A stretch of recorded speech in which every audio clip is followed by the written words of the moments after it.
So welcome to our paper beads class. You'll want some scissors if you have the kits.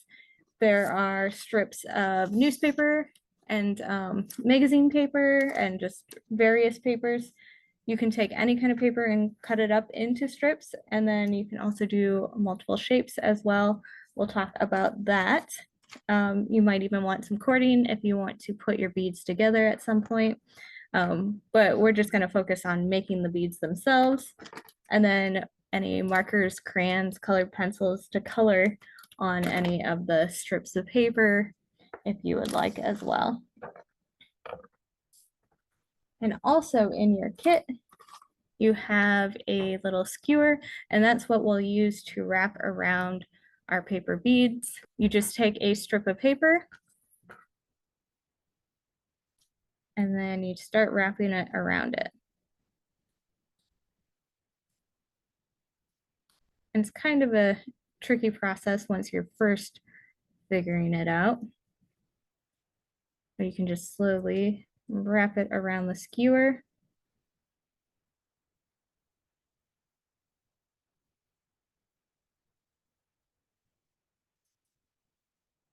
And the end color, it'll be whatever's towards the end of your strip of paper. So this one's not really going to have a lot of color.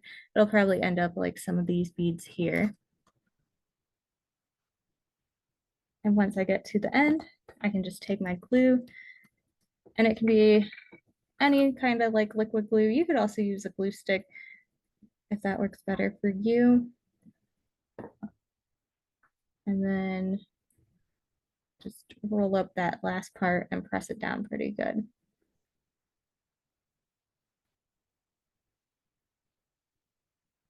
And then to remove it, I found the easiest way to get it off of your skewer is to kind of rotate the opposite direction of what you rolled and then just pull it off of there. And you might have pulled the center a little bit. You can just kind of push that back in. Now, if you did want to gloss them up, you can leave them on a skewer and like maybe stick this in something like styrofoam and paint it with Mod Podge or any other sealant. I have a gloss one, and I used gloss on a couple of these, but you really can't tell on the camera that they're shiny, but they are shinier than what they were originally. If you're using something like magazine, it's going to be shiny to start with, so it'll already have that gloss to it. And then one that I colored myself, when I put the Mod Podge on it, it actually made the colors bleed because I was using a water-based marker, just your regular like Crayolas or other brands. And so it kind of created this like watercolor effect. Now that I have my first bead, I'll show about different shapes. So you can take your strips and cut them into slightly different shapes. You can get kind of like how this is like a dumbbell here, or like how these ones kind of have a tapered in shape. And I actually have a little template that I printed off and then made all of the different beads that were provided. So you can use these as a template and trace them, or you can kind of hand cut them as well. So like in the case of this one, you would just roll up each of those sections. So I can take just my regular strip of paper, and I'm going to try to replicate something like that. And I would just cut into it, bring it up. And my base can be a little thicker.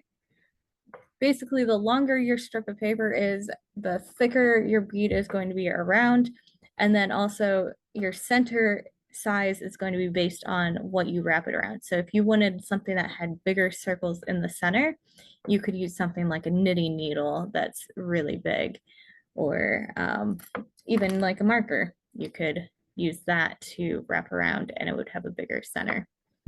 You'd also want to make sure you had longer paper to help take up that extra space. I'm going to continue cutting this into my shape here. You can kind of experiment with them too, see what shapes you like. And now with this one, I will have some color on the end, so we'll see how this one turns out. And you just wrap it around the skewer or whatever tool you're using.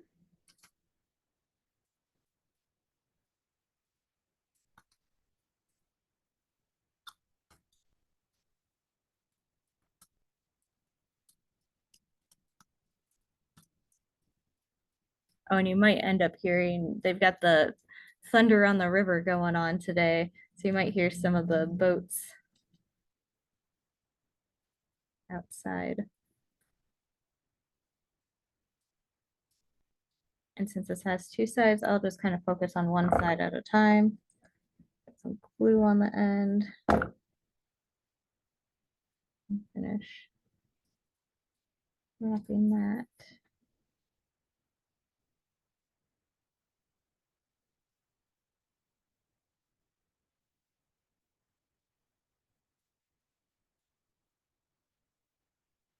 And then the other side I'll do as well.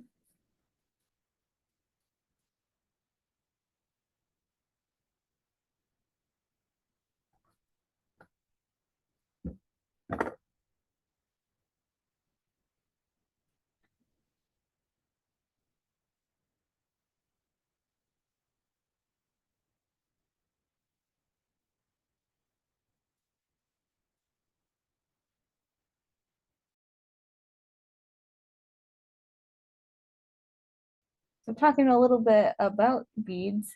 So beads have been really important in human culture and history. And they've been used as decorative objects, but they've also been used to like impart information, share status, and even used for religious purposes as well. So the earliest known beads were found in La Quina, France, and they approximate to 38,000 BC. And the first ones found in mass with modern humans are dated back to 31,000 BC. So we've had beads for a long time. Now, the tradition of paper beads stems more from the Victorian era when they just started doing a lot more of the arts and crafts and wanting to reuse stuff. And they found it as a way to create something useful and pretty. And I can actually take this centerpiece that I just cut out and make a bead out of that as well. So you can find ways to reuse a lot of the paper. I think I did that with this little piece here. It was a cut off of a different one. And Victorian women would often use this as a way to give themselves some financial freedom because they could do this from home and then sell the beads to help out their families.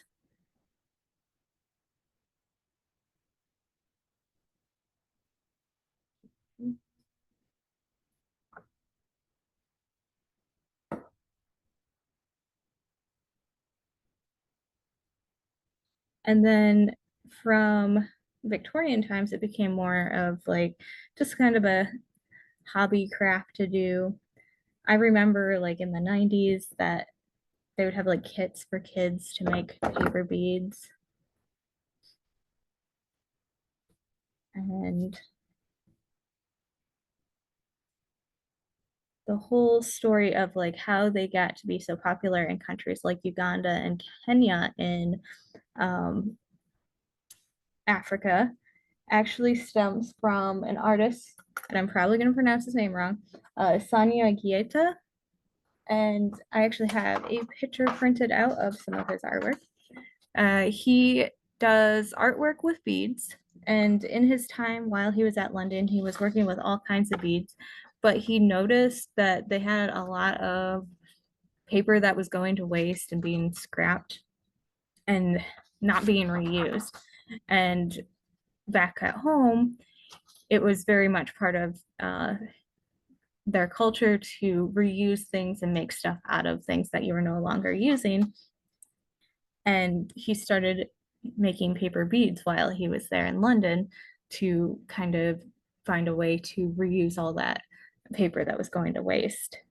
And these artworks are actually made out of paper beads. You can kind of see it more in this zoomed in one. So this is the full image here, and this is a zoomed in one, and all of those are individually paper beads, and they're attached to a fabric.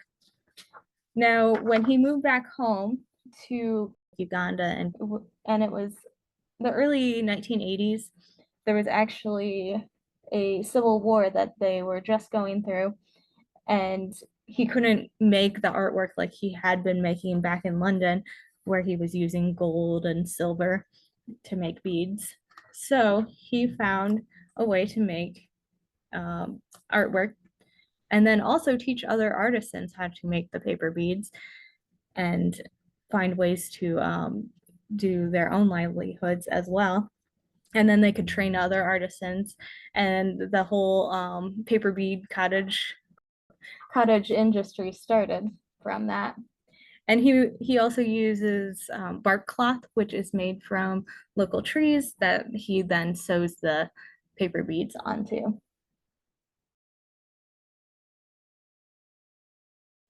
Yeah, and when you're making ones with magazines, it just kind of takes some practice figuring out, oh, this one's gonna have some good color that you can showcase. So maybe I should use this end of the paper as opposed to this end of the paper. So like with this one, because of the way I wrapped it, I made sure to have the green show up. If I had wrapped it this side, it wouldn't have been as exciting.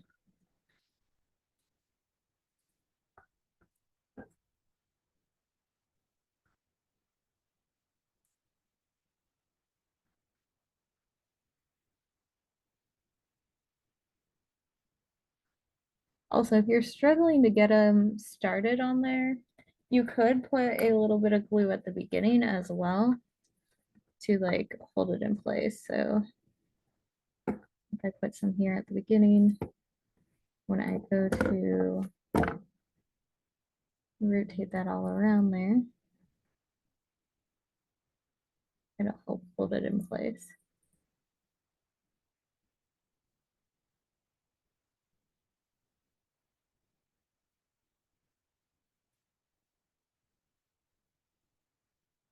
And mine came unwrapped, so I just have to pull it tight again and twist it back up.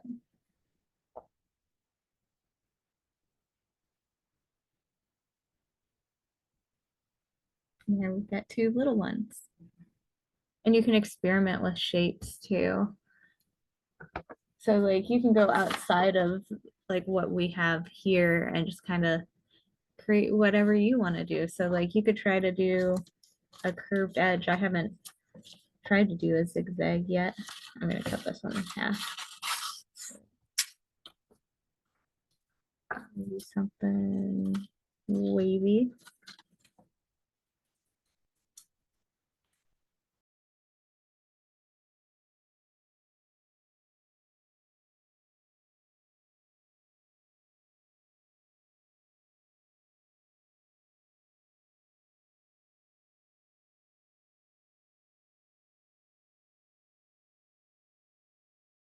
So it kind of made a slightly scalloped edge as opposed to the other side that's like a flat edge. Now with this, I can also color my own, which the center part you really don't have to worry as much about because that's not going to show up as much. So this one was made using this template, and I just colored like more towards the edges. I did do like some just cross hatching across the whole thing just to make sure I got color in there everywhere, but most of what's going to show up is around these edges and then right here towards the tip of the template.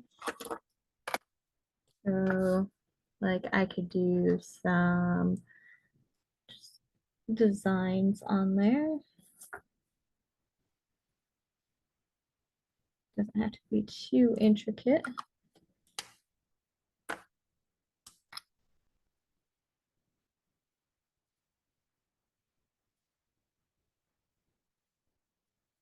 And even though not a lot of this is going to show up, I just want to throw some color in there just to be safe. Maybe some in here. And then when I cut this out, I want to make sure to get the black lines off of there, or else it will be bordered by it.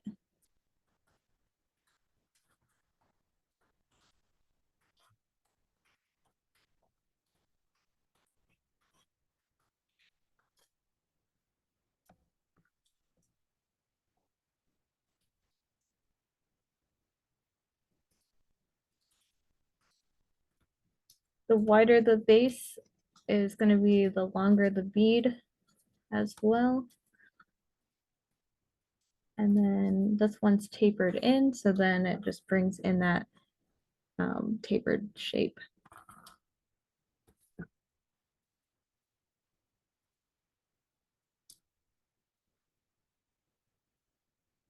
So you can see I didn't get all of that black line, so it's kind of in there, but it's not too bad. I made my own design for a bead.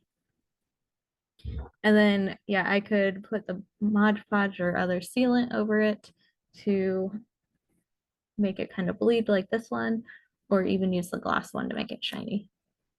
I'm just gonna put like a sealant on it and I'm just sticking it into something to hold it in place. Then I'm gonna take my sealant and then just brush it around the whole bead and let it dry. Once it's dry, it's ready to use. If I wanted to do multiple beads, I could put multiple on the same skewer and then take them off as I'm done. Now you want to be careful around the ends to not like glue it on. So if you do multiple layers of the gloss, I would move them a little bit just to make sure that they're not glued onto your skewer permanently. So when you're ready, you can even add some cording. You can use other beads other than the beads that you created, and you can put them together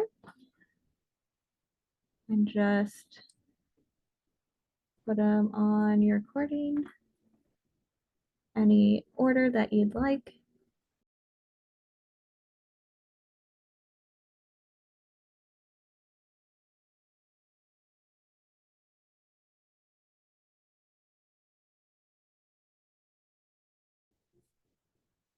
Measure to see if it's the right size. Looks good to me. And then just tie off.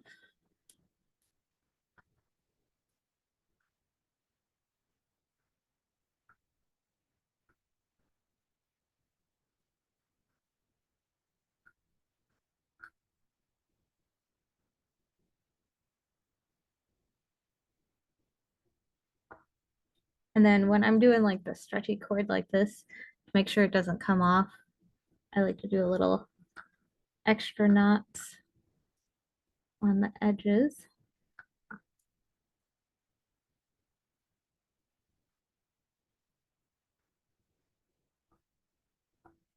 Then I can trim it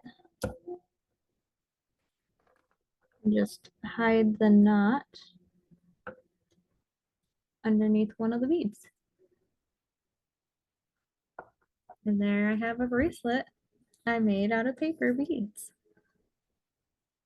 Well, if you have any questions, you can always contact me. And my contact information will be in the description and at the end of the video. Good luck crafting. Bye.